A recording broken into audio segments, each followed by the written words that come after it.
नमस्कार दोस्तों, स्वागत है आप सभी का इस स्पेशल सेशन में जो है हमारा एबीसी के ऊपर एकेडमिक बैंक ऑफ क्रेडिट्स। दोस्तों बहुत सारे इन्फॉर्मेशन और ब्रोशर्स और आपका जो मटेरियल है वो अवेलेबल है सोशल मीडिया पे और बहुत सारे जो गवर्नमेंट वेबसाइट्स हैं वहाँ पे भी बहुत सारे एक्सपर्ट्स अपने वीडियोस बना के आप लोगों को जानकारी भी दे रहे हैं कि एबीसी क्या है, क्या पर्पस है, क्या मकसद है, कैसे अवेल अवेल कर सकते हैं बेनिफिट्स को। बट फिर भी बहुत सारे लोगों के अभी डाउट्स हैं कि क्लैरिटी उनको नहीं आ पा रही है। तो इसी मकसद के साथ हम लोगों ने क्वेश्चंस को इनवाइट किया लोगों के कि क्या अभी डाउट्स हैं, लोगों के जो फ्रीक्वेंटली आस्क्ड क्वेश्चंस हैं रिलेटेड टू एबीसी वो क्या हैं। और फिर हमने ये सेशन को प्लान किया और हम इस सेशन में हम प्रोफेसर ललित कुमार अवस्थी सर हमारे साथ आज जुड़े हैं। और सर डायरेक्टर हैं एनआईटी उत्तराखंड के। साइंस एंड टेक्नोलॉजी में सर का बहुत सारा काम है और एनआईटी उत्तराखंड के साथ-साथ पहले भी बहुत सारे एनआईटीज़ को सर ने लीड किया है, वहाँ के डायरेक्टर रह चुके हैं। बहुत सारे पब्लिकेशंस हैं सर के साइंस एंड टेक्नोलॉजी में और सर का जो बैकग्राउंड है वो कंप्यूटर साइंस से है। और सर आपका स्वागत करता हूँ मैं साइकोटेक इंस्टीट्यूट की तरफ से। स्वागत है सर आपका।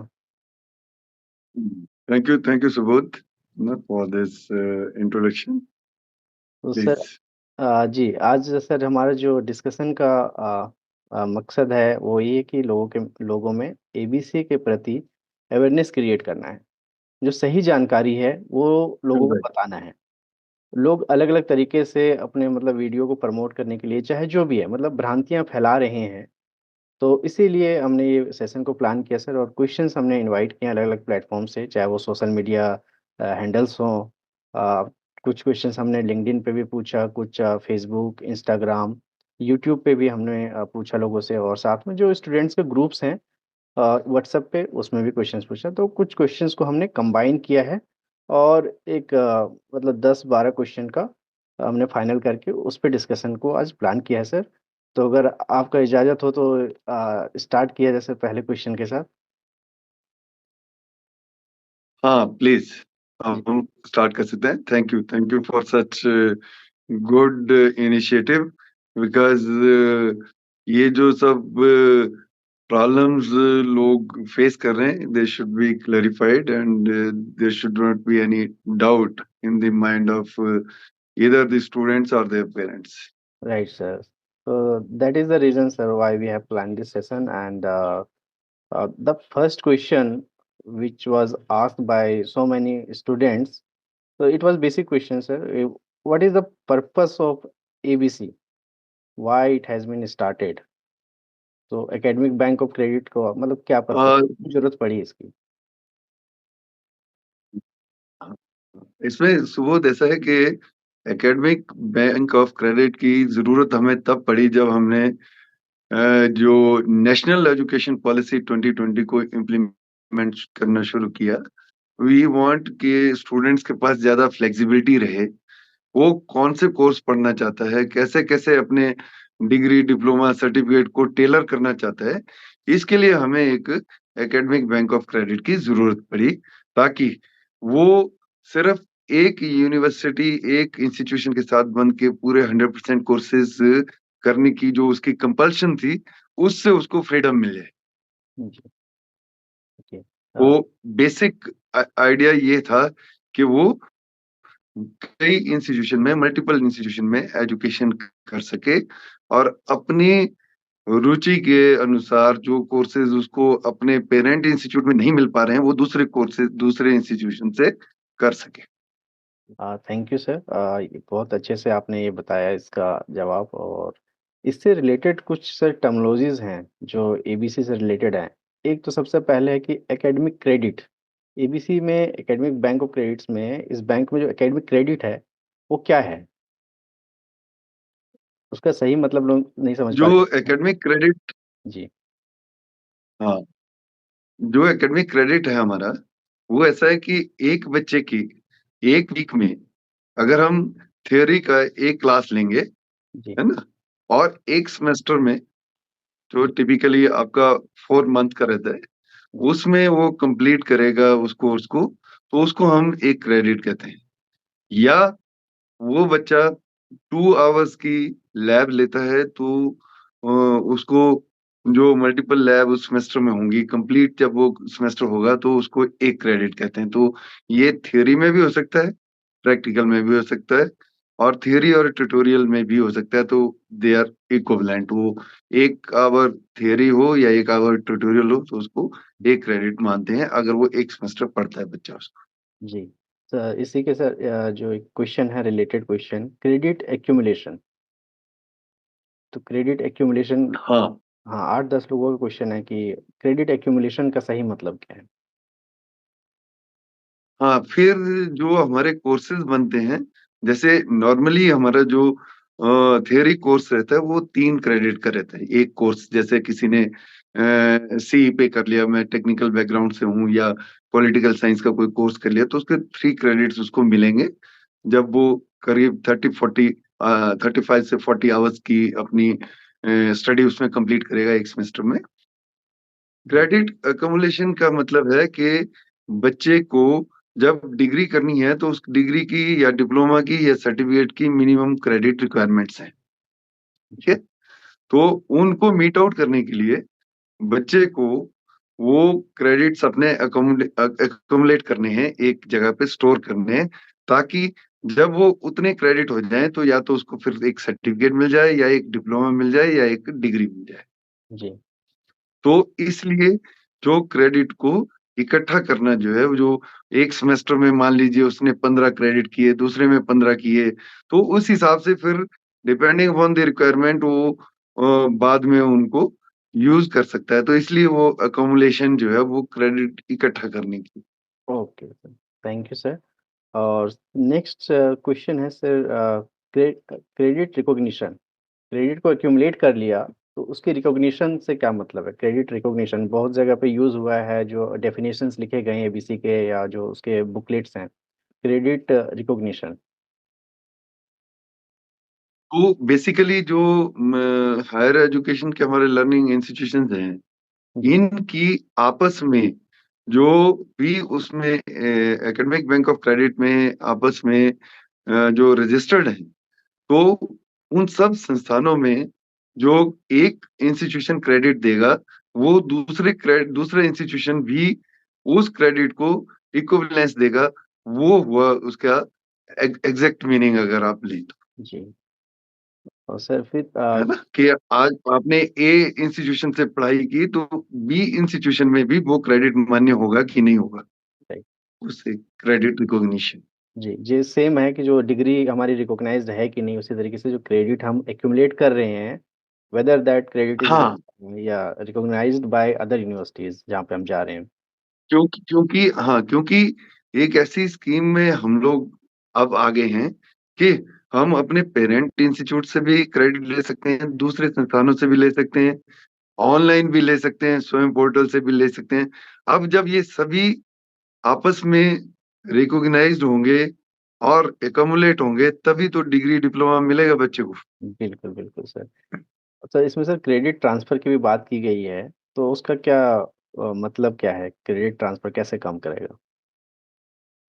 क्रेडिट ट्रांसफर का ऐसा है कि जो बच्चे ने दूसरे किसी संस्थान में क्रेडिट किए हैं, वो अल्टीमेटली जब हम उनको किसी डिप्लोमा डिग्री के लिए काउंट करेंगे, तो जो दूसरे संस्थान के हैं, वो क्रेडिट हमें वो पेरेंट संस्थान में जहाँ से बच्चा रजिस्टर्ड है, वहाँ पे उनको लाना है, और उसकी डिग्री में वो शो होने चाहिए।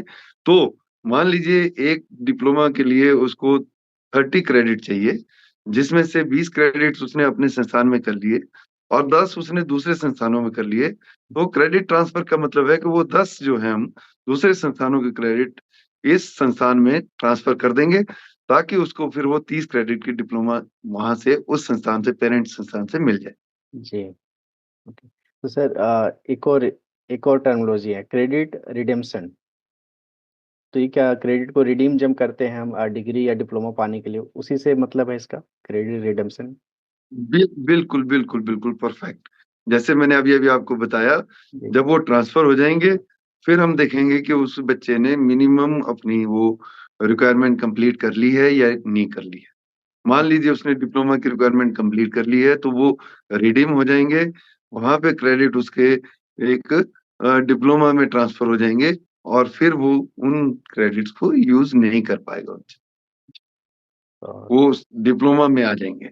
जी, तो सर कई जगह पे जब मैं इंटरनेट पे सर्फिंग कर रहा था तो एकेडमिक बैंक ऑफ क्रेडिट्स के अलावा एकेडमिक एकेडमिक बैंक अकाउंट भी यूज हुआ है वर्ड। ये 3 वर्ड्स हैं, academic bank. Right, right, right. इन दोनों में डिफरेंस क्या है? थोड़ा कंफ्यूजिंग सा लग रहा था, इसलिए मैंने सोचा कि ये क्वेश्चन लिख लूँ आपके डिस्कशन के लिए। एकेडमिक बैंक ऑफ क्रेडिट्स जो है ये एक बड़ा डेटाबेस है, जी, जिसमें कंट्री में जितने भी संस्थान हैं जो रजिस्टर होंगे, उन सब का लेजर होगा, सबकी अपनी स्टोरेज होगी और सब भी क्रेडिट्स वहां रहेंगे।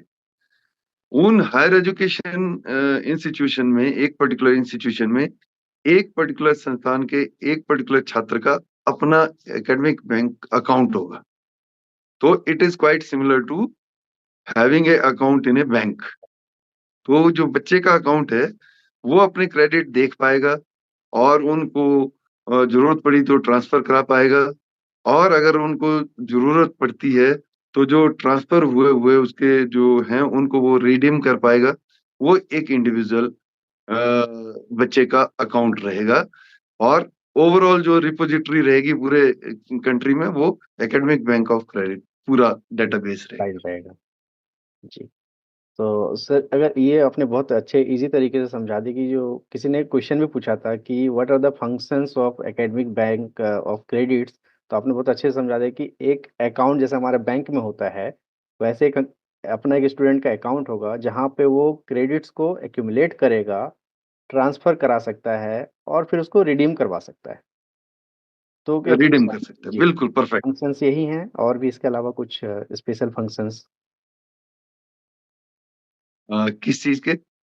एबीसी के सर, मतलब इसके एकेडमिक एकेडमिक बैंक। इट्स जी, फंक्शंस और सिग्निफिकेंस की अगर हम बात करें तो इस हाँ, फंक्शनैलिटी। जी, इसका हाँ इसका एक आप मेजर सिग्निफिकेंस यही है कि एक वर्चुअल लेजर है जो हमने डेटाबेस में बना रखा है, जी, और हर लर्नर को हम उससे ट्रैक कर पाएंगे, और हर यूनिवर्सिटी जो हायर एजुकेशन इंस्टीट्यूशन जो एलिजिबल है वो उस पर रजिस्टर हो पाएगा। तो एलिजिबिलिटी की कुछ कंडीशंस हैं, जो संस्थान इसमें रजिस्टर्ड होंगे, फिर उन्हीं संस्थानों के जो छात्र हैं उनका फिर वहां पे अकाउंट बनेगा।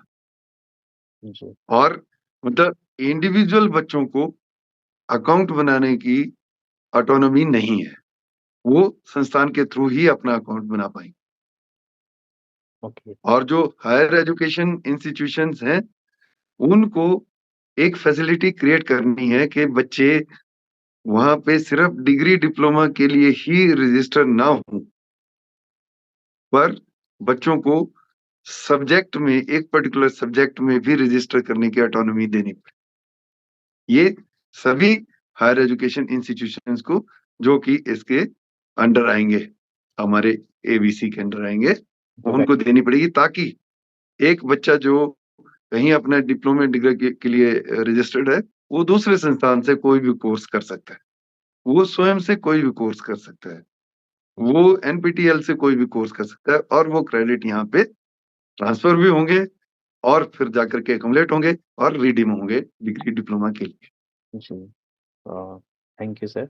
और नेक्स्ट जो सर, मुझे लगता है कि ये रिपीटिशन ही हो रहा है। कुछ लोगों ने फंक्शंस कीवर्ड यूज़ किया क्वेश्चन पूछने के लिए कि फंक्शंस क्या है, कुछ लोगों ने सिग्निफिकेंस पूछा है और किस लोगों बिल्कुल। ने ऑब्जेक्टिव्स लिखा है। तो क्या ये तीनों अलग-अलग चीज़ें हैं? मुझे नहीं लगता सिमिलैरिटी सिमिलर आंसर तो सेम ही होगा, ऑब्जेक्टिव्स भी वही हाँ, है। देर क्वाइट सिमिलर, है ना। दी थोड़ा सा इनका ये हो सकता है कि आपका पर्सपेक्टिव डिफरेंट हो सकता है ना। जी, जी, जैसे हम कहें कि इसका सिग्निफिकेंस क्या है, तो सिग्निफिकेंस ये है कि बच्चे को उसके पेस के हिसाब से, उसके इंटरेस्ट के हिसाब से कोर्सेज लेने का मेन इसका ये सिग्निफिकेंस है कि इसके इसलिए इसको बनाया गया कि जी, अपने हिसाब से अपने पेस पे वो पढ़ सके और अपने पेस पे वो कोर्सेज ले सके, जी। किसी भी इंटरेस्टेड हायर एजुकेशन इंस्टीट्यूशन से। जी। तो सर ये जो ऑपरेशंस सारे परफॉर्म होंगे एबीसी के लिए, जो एस्टेब्लिशमेंट होगा एबीसी का और जो ऑपरेशंस परफॉर्म होंगे, तो उसके लिए वो रेगुलेटरी बॉडी या गवर्निंग बॉडी कौन है? इसमें मिनिस्ट्री ऑफ एजुकेशन और ministry of information and electronics, they are going to have this database. तो ये मेन रेगुलेटरी रहेंगी और यही इसको गवर्न करेंगे और हायर एजुकेशन इंस्टीट्यूशन इसको यूज करेंगे। जी। तो हायर एजुकेशन इंस्टीट्यूशन यूज़ करेंगे तो जो फैसिलिटी अगर यूज़ करने अवेल करने की बात आए कि कौन ऐसे लोग हैं जो अवेल कर सकते हैं इस फैसिलिटी को, तो सारे स्टूडेंट्स प्लस टीचर्स। बिल्कुल बिल्कुल, परफेक्ट। और सर आपने बीच में बात की कि हर कोई एलिजिबल नहीं होगा रजिस्टर करने के लिए एबीसी के लिए। तो क्या एलिजिबिलिटी क्राइटेरिया क्या है? कुछ बिल्कुल, मतलब अगर इसमें 2-4 पॉइंट अगर जो आप। एलिजिबिलिटी क्राइटेरिया है वो, हाँ, एलिजिबिलिटी क्राइटेरिया संस्थान के लिए, इंस्टीट्यूशंस के लिए, जैसे जो भी यूनिवर्सिटीज सेंट्रल गवर्नमेंट की रिकॉग्नाइज्ड हैं, स्टेट गवर्नमेंट की रिकॉग्नाइज्ड हैं, डीम टू यूनिवर्सिटीज हैं, बाकी हैं, इस तरह के हायर एजुकेशन इंस्टीट्यूशन हैं, इंस्टीट्यूशन ऑफ नेशनल इम्पोर्टेंस हैं, हमारे आईआईटीज हैं, एनआईटीज हैं। जी, और इसके साथ ये है कि जो संस्थान हमारे हायर एजुकेशन के और संस्थान हैं जो एक्रेडिटेशन करवाएंगे, वो संस्थान इसमें आएंगे जिनकी ए ग्रेड होना चाहिए ए ग्रेड इंस्टीट्यूशंस होंगे। एक्रेडिटेशन में। जी, तो एक्रेडिटेशन एक नया वर्ड आया है, it is a quality check. जो संस्थानों के का क्वालिटी चेक करते हैं और उनको एक्रेडिटेशन का ग्रेड देते हैं। नेक और एनबीए दो बॉडीज हैं हमारे इंडिया में जो ये काम करती हैं, जिससे कि एक्रेडिटेशन संस्थानों को या उनके प्रोग्राम्स को मिलता है। तो सर इसी से सर रेलेवेंट क्वेश्चन आता है कि एक्रेडिटेशन को चेक कैसे करें? क्या कोई सेंट्रल डेटाबेस है, सेंट्रल वेबसाइट या यूजीसी की वेबसाइट है जहाँ पे हम चेक कर सकते हैं कि ये institution for example X Y Z जो भी है वो एक्रेडिटेड है कि नहीं है, या हर। एक्रेडिटेशन का, हाँ, ये मैंडेटरी है कि जितने भी हायर एजुकेशन इंस्टीट्यूशंस हैं वो अपना एक्रेडिटेशन स्टेटस जो है अपनी वेब पोर्टल पे डालें, वेबसाइट पे डालें। ये मैंडेटरी है। तो जो भी संस्थान एक्रेडिटेटेड हैं उनकी एक्रेडिटेशन स्टेटस जो है आपको उनकी वेबसाइट से मिलेगा। तो हर इंस्टीट्यूशन के ये मैंडेटरी है कि अपने वेबसाइट पे जो सेक्शन है अबाउट पेज का वहाँ पे ये एक्रेडिटेड है कि नहीं है वो अपनी डिटेल वहाँ पे शो करें, तो वहाँ से हमें डिटेल्स मिले। बिल्कुल सर नेक्स्ट राइट। क्वेश्चन जो है पूछा है किसी ने कि कौन से एकेडमिक ईयर से हम फैसिलिटी अवेल कर सकते हैं एबीसी का, first year, second year, third year? ये, हाँ, ये फैसिलिटी तो जहाँ जहाँ जिस जिस संस्थान में अवेलेबल हो गया है, जो रजिस्टर हो गए हैं, तो वहां पे बच्चे इस फैसिलिटी को इमीडिएटली अवेल कर सकते हैं, जो भी हायर एजुकेशन इंस्टीट्यूशन में पढ़ाई कर रहे हैं और इसमें वो रजिस्टर हो चुके हैं संस्थान, तो वहां पे ये उनको academic bank of credits available. From the beginning मतलब जब एडमिशन लिया तो फर्स्ट ईयर से ही वो हाँ, कर सकते हैं। कर सकते हैं। जी। So next question है how much credits a student can earn from parent institution? कितने पेरेंट इंस्टीट्यूशन से कितने हाँ, क्रेडिट अर्न कर सकता है? कुछ ऐसे लिमिटेशन है क्या? हाँ, इसमें एक लिमिटेशन है कि जिस संस्थान में बच्चा रजिस्टर होता है वहां से उसको 50% क्रेडिट्स करनी है, अच्छा। और मिनिमम, और उससे ज्यादा भी कर सकता है या फिर 50% क्रेडिट दूसरे संस्थानों से कर सकता है और उनको फिर वही ट्रांसफर करा के अकोमुलेट करके रिडीम कर सकता है। जी। दो लास्ट दो क्वेश्चन है सर। एक तो है कि can ABC award degree diploma certificate? Degree भी अवार्ड कर सकते हैं एबीसी में जो एक्यूमुलेट किया पॉइंट्स उसको रिडीम करके हम डिग्री भी ले सकते हैं, डिप्लोमा भी ले सकते हैं और सर्टिफिकेट भी ले सकते हैं, या सिर्फ कुछ ऐसा लिमिटेशन? हाँ, जो जो आपका क्वेश्चन था जी, शुरू वाला, उसी। उसका आंसर जो है नो है कि क्या एबीसी आपको डिग्री डिप्लोमा दे सकता है? नहीं।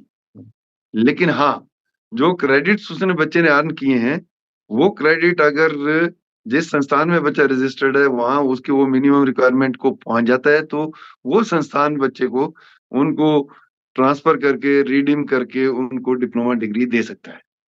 तो ABC is not a degree awarding concept.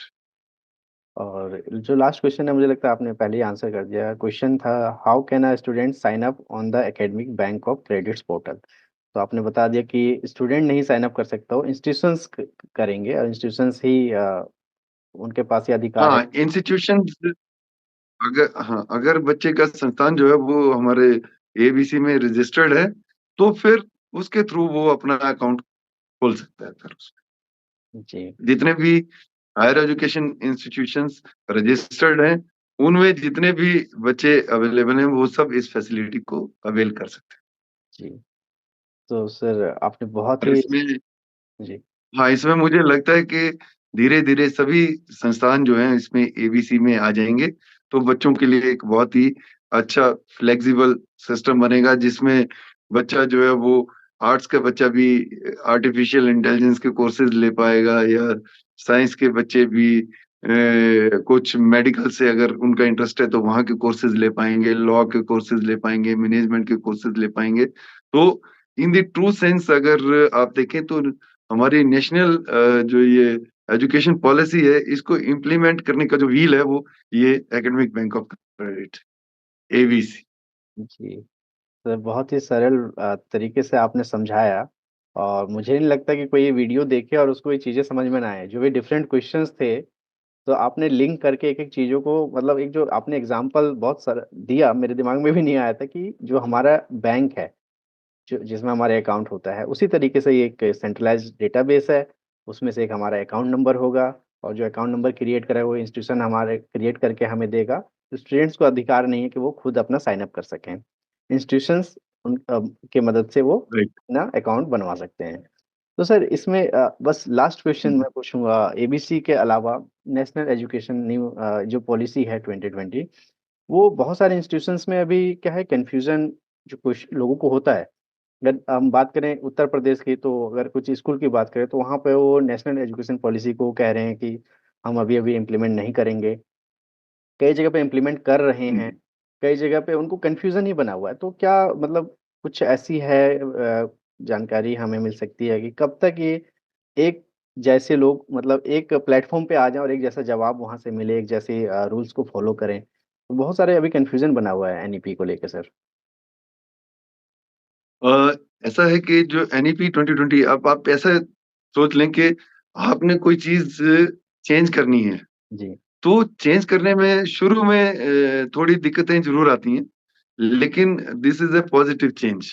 इससे आपका जो एजुकेशन लैंडस्केप है हमारे भारतवर्ष का, वो बहुत ही चेंज हो जाएगा, बहुत अच्छा हो जाएगा।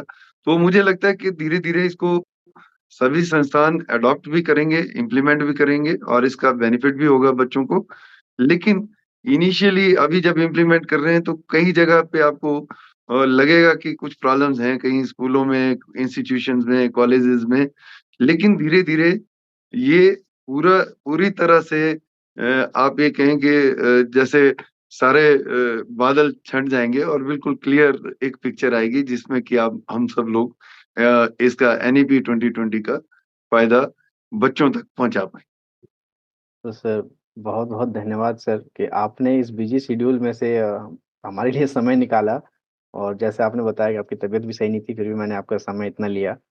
तो आप सर बहुत बहुत धन्यवाद साइकोटेक इंस्टीट्यूट की तरफ से आपका एक आभार कि आपने समय निकाला। और इस जो एक एजुकेशन से रिलेटेड जो टॉपिक्स हैं, उसको क्लैरिफाई करने में आपने ये जो मदद लोगों को पहुंचेगी, तो मुझे लगा बहुत हेल्पफुल होगा ये वीडियो। जब लोग देखेंगे आपके आंसर्स को, जानेंगे बहुत सरल तरीके से जो आपने जवाब दिया, तो सबके लिए हेल्पफुल होगा। तो एक बार पुनः बहुत बहुत धन्यवाद कि आपने समय निकाल के और हमारे प्लेटफॉर्म पे आए और धन्यवाद। जवाब दिया थैंक यू। जो भी सवाल थे लोगों के। बहुत बहुत धन्यवाद सर। थैंक